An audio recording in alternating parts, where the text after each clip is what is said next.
le chapitre 9. Et ensuite nous irons dans Matthieu, le chapitre 5.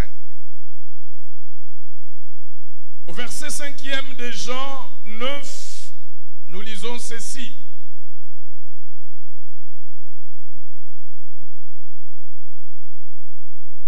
Pendant que je suis dans le monde, je suis la lumière du monde. Aïe. Qui parmi les disciples de Jésus-Christ, qui parmi nous ce matin peut lui aussi dire, pendant que je suis dans le monde, je suis la lumière du monde. Matthieu 5, 13 à 16. Vous êtes le sel de la terre. Mais si le sel perd sa saveur, avec quoi la lui rendra-t-on? Il ne sert plus qu'à être jeté dehors et foulé aux pieds par les hommes. Vous êtes la lumière du monde. Une ville située sur une montagne ne peut être cachée et on n'allume pas une lampe pour la mettre sous le boisseau, mais on la met sur les chandeliers et elle éclaire tous ceux qui sont dans la maison. Que votre lumière luise ainsi devant les hommes, afin qu'ils voient vos bonnes œuvres et qu'ils glorifient votre Père qui est dans le ciel. Il est jour, il faut que je fasse les œuvres. C'est la suite 4 aujourd'hui, mais la suite 4 a aussi un thème: être la lumière du monde. Être la lumière du monde. Jésus guérit l'aveugle né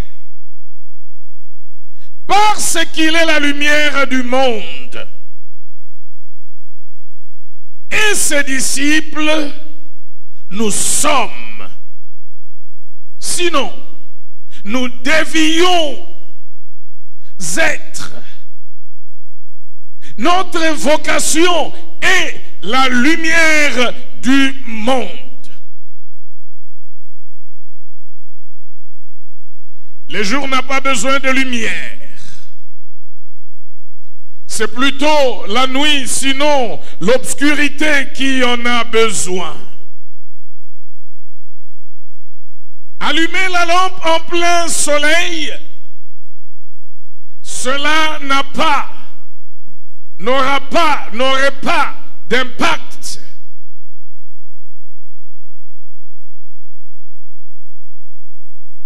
Lorsque l'on parle de la lumière du monde, lorsque Jésus se présente comme la lumière du monde, lorsque Jésus dit que nous sommes la lumière du monde, implicitement, il veut dire que le monde est dans l'obscurité. Le monde est dans le ténèbre.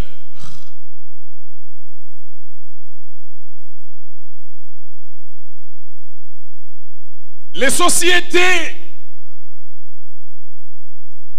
les hommes, les nations sont dans les ténèbres et des ténèbres épaisses, l'obscurité. Et cela tourmente mon âme. J'ai une âme déchirée à voir ce qui se passe dans le monde, dans notre monde.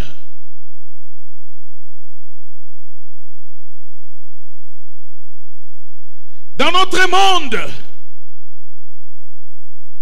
les grandes puissances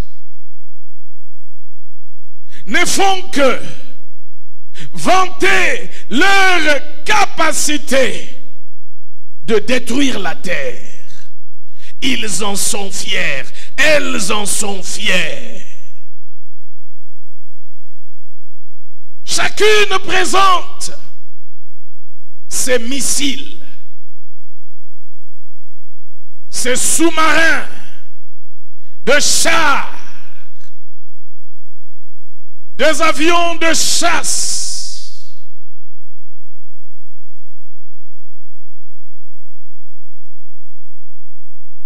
Et je lisais très tôt le matin aujourd'hui, sinon hier la nuit, Poutine qui promet un missile qui soit au-dessus de tout anti-missile. Les hommes sont fiers. Ils appellent ça vitrine, moyen de se faire voir, de se faire connaître. La Corée du Nord, avant de recommencer le pourparler avec les États-Unis, tire d'abord un autre missile de provocation. Tout ça, c'est pour augmenter les enchères. La capacité de détruire devienne une façon de faire prospérer l'économie. L'on provoque des bruits de guerre pour inciter tous ceux qui sont épris de sécurité vite à venir acheter des missiles, des armes pour se protéger. Rien qu'avant-hier, l'Arabie Saoudite a été missilée et Poutine dit: viens acheter des missiles pour te protéger. Les hommes répandent le sang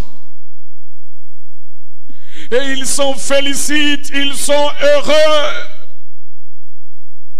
très heureux.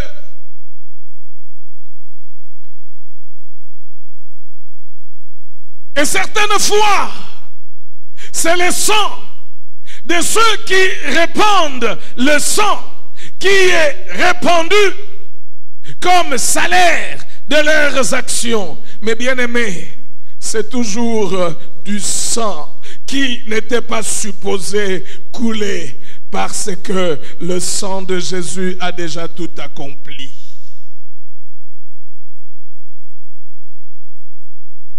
Les hommes ne cessent d'exclure Dieu de leur société. Un champion ou une championne, après qu'il ait remporté en Suède pour féliciter son cheval, il dit qu'il aimerait l'épouser, épouser son cheval. Et c'est parti de loi. Toute une loi a été votée. L'on peut épouser sa bête. Chacun veut exploiter l'autre.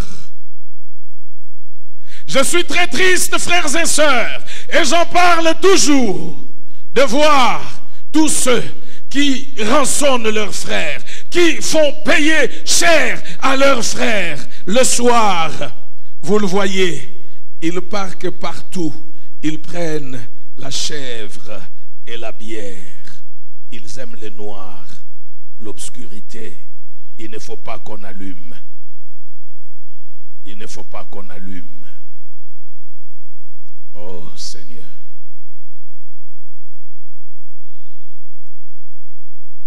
J'ai suivi quelque chose il y a plusieurs mois sur le net. Une femme en colère parlait à un responsable d'un débit de boisson parce qu'elle avait soupçonné que son mari était là avec une autre femme. Et cet homme, la femme s'est engagée à venir casser. Et cet homme a fait une annonce en disant: mesdames et messieurs, il y a une femme qui vient ici en colère parce que son mari est ici avec une autre femme. Alors avant de tout casser ici, nous prions à celui-là de sortir, de s'en aller. Pour l'aider à sortir, nous allons demander à la technique d'éteindre la lumière, comme ça qu'il s'en aille en paix. Et les lumières ont été éteintes. Et après quelques instants, il demande qu'on rallume. Et quand on a rallumé, il s'est rendu compte que dans sa buvette, il n'y avait plus que des femmes. Tous les hommes s'étaient volatilisés. Il s'est rendu compte qu'il a fait mauvaise affaire. Exploiter son frère tout simplement pour manger du piment le soir.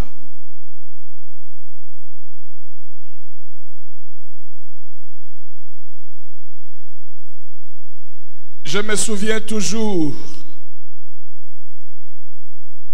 de cette parole qui est une des dernières paroles du pasteur Verneau sur le parking de l'aéroport de Johannesburg. Il me dit: le monde va mal. Le monde va mal. Oh, si le Seigneur me garde en vie, c'est pour prêcher l'évangile. Le monde va mal. En effet, le monde va mal et très mal. Réalisez-vous cela, oui ou non? La Bible dit sur Lot que c'est juste tourmenter journellement son âme juste à cause de ce qu'il voyait, à cause de ce qu'il entendait. Et je comprends bien ce que la Bible veut dire. Je suis moi-même agité quand je vois cela. Dieu disait à Jonas, dans Jonas 4, tournez ce texte, tournez les pages de vos Bibles pour souligner ce texte, ces beaux textes. Dieu disait à Jonas, Jonas 4, le verset 11, Dieu lui dit: n'aurais-je pas pitié de Ninive? N'aurais-je pas pitié de Ninive, la grande ville dans laquelle se trouvent plus de 120 000 hommes? Écoutez, quand Dieu parle de la grandeur de Ninive, vous voyez, en cette époque-là, en ces moments-là, il n'y avait que 120 000 hommes. Mais rendez-vous compte, Kinshasa, combien sommes-nous? La RDC, l'Afrique, le monde entier, 120 000 hommes qui ne savent pas distinguer leur droite de leur gauche. Et des animaux en grand nombre. Et des animaux en grand nombre. Vous qui êtes ennemis des animaux, rendez-vous compte que Dieu se met aussi en peine pour les animaux. Des animaux en grand nombre. Ne jalousez jamais le chien parce qu'il a trouvé à manger lorsque toi tu en manques.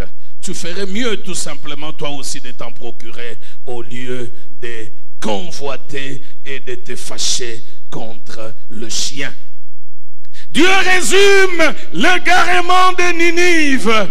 Il dit: ils ne savent pas distinguer leur gauche de leur droite. Écoutez les expressions de Dieu, écoutez sa pédagogie. Voilà comment il décrit l'obscurité, les ténèbres, le péché. Ils ne savent pas distinguer leur droite de leur gauche. N'est-ce pas la même chose aujourd'hui? N'est-ce pas que les hommes aujourd'hui n'arrivent pas à distinguer leur gauche de leur droite? Lorsque il parle crise, lorsque il parle changement climatique, lorsqu'ils parlent catastrophe, et en même temps, ils vantent leur capacité à détruire.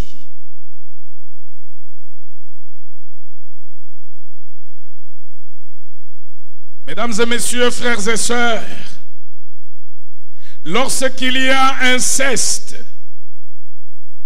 lorsque les hommes vont vers leurs enfants, les frères vont vers leurs sœurs,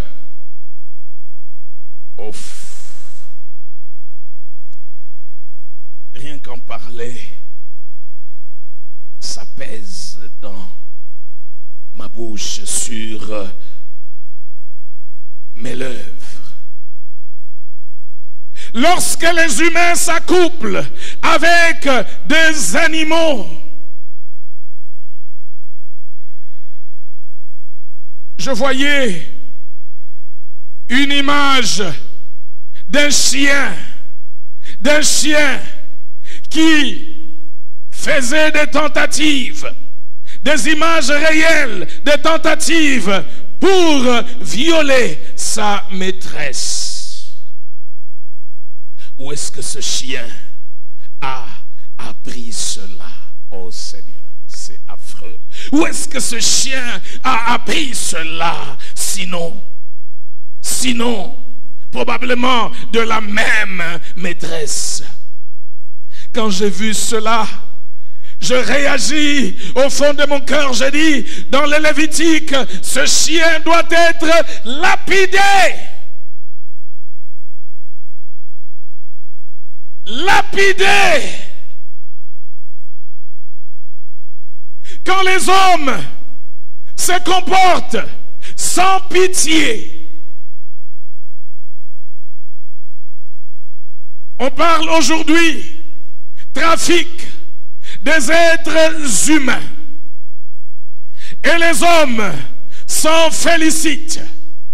Esclavage moderne.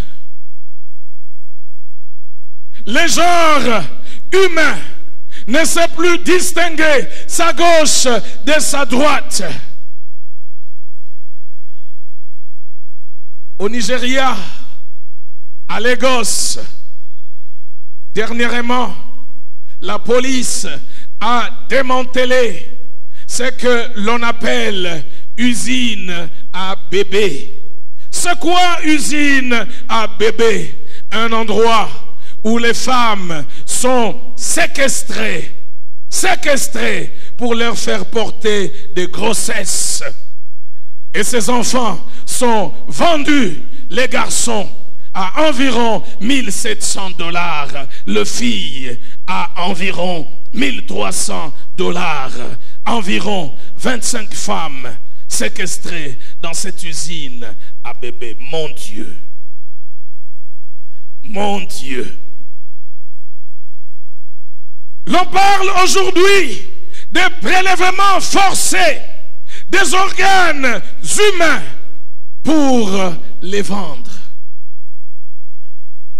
Et non seulement prélèvement forcé, mais encore prélèvement sans anesthésie. Sans anesthésie. Quelle méchanceté. Quelle méchanceté. Lorsque j'entends parler de ces choses, je justifie Dieu de ce que l'enfer sera cruel. Cruel. Égoïsme. Enrichissement au dos de l'autre. Dis à celui qui est à côté de toi, il fait très obscur. Il fait très obscur. Très obscur. Je priais Dieu, je lui disais, Seigneur, laisse que ce matin une voix prophétique qui dénonce puisse se lever. Je disais, Seigneur, que quelqu'un entende de près ou de loin, sinon que quelqu'un entende cela, même après plusieurs années. Car lorsqu'il n'y a pas de révélation, la Bible dit, le peuple est sans frein. Jésus dit cependant dans Jean 8, lisons Jean 8 au verset 12.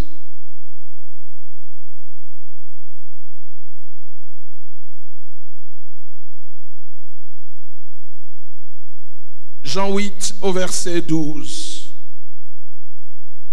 Jésus leur parla de nouveau et dit, je suis la lumière du monde.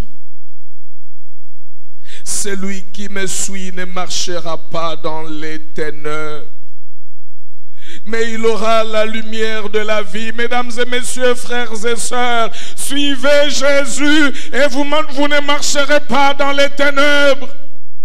Suivez Jésus et vous ne marcherez pas dans l'obscurité.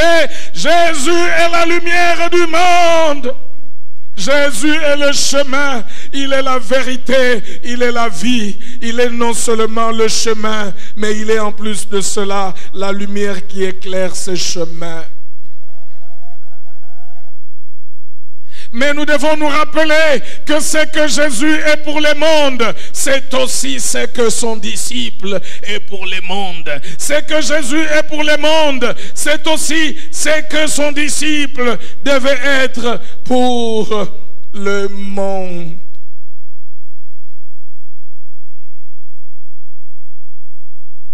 Par conséquent,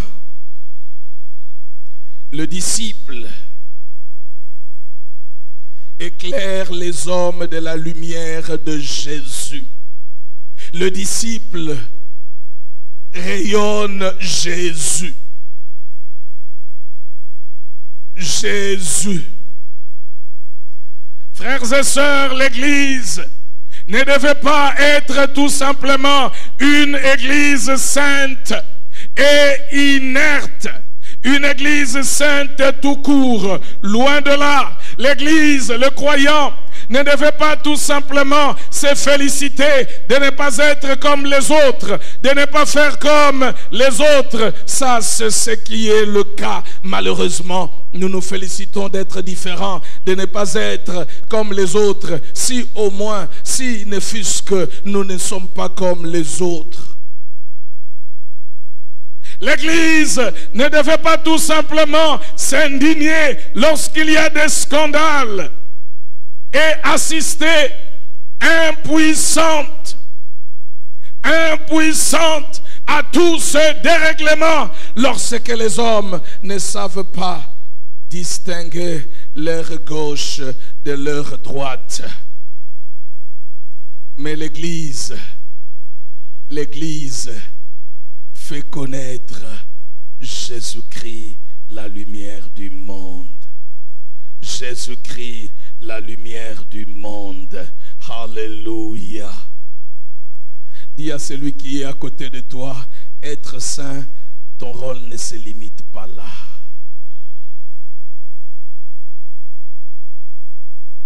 L'Église doit combattre la décrépitude. L'Église doit combattre la corruption.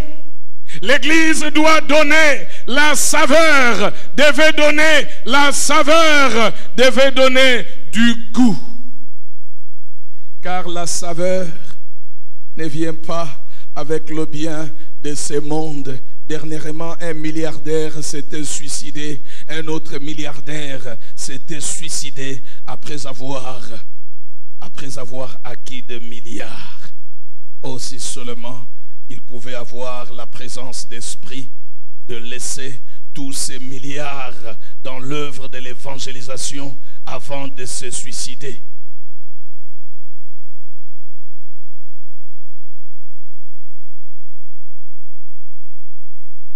L'Église apporte la saveur. Si le sel perd sa saveur, plus rien à faire avec ce sel. Plus rien pour réparer le sel. si la lumière perd son éclat, plus rien à faire avec cette lumière. Mesdames et messieurs, frères et sœurs, que faire alors? Que faire? Que faire? Jésus lui-même répond à cette question. Il répond à cette question. Il dit que votre lumière luise. Que votre lumière luise. Que votre lumière luise. Jésus parle de vivre les vertus des dieux. Vivre les vertus des dieux, c'est cela la lumière qui luit. Jésus parle de la pratique des bonnes œuvres. Pratiquer les bonnes œuvres, c'est cela une lumière qui luit.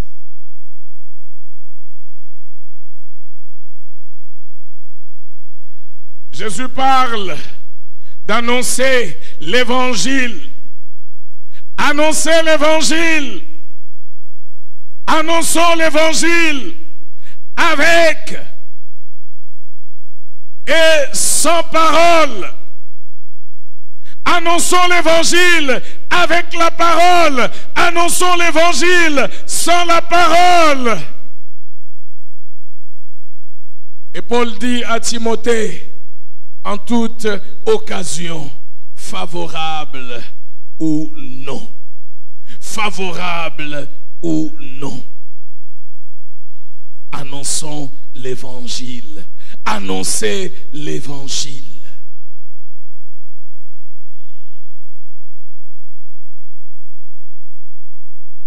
Bien-aimés, les ténèbres du monde sont très épaisses. Quel égarement! Les hommes vivent pratiquement comme si il n'y avait pas Dieu. Les hommes vivent sans aucune allusion au jour du jugement.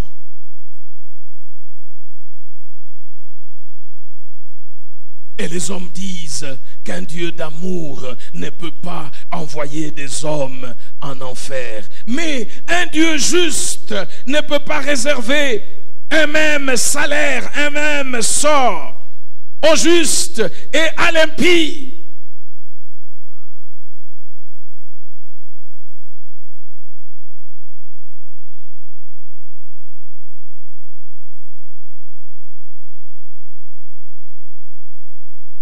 Fermons nos Bibles.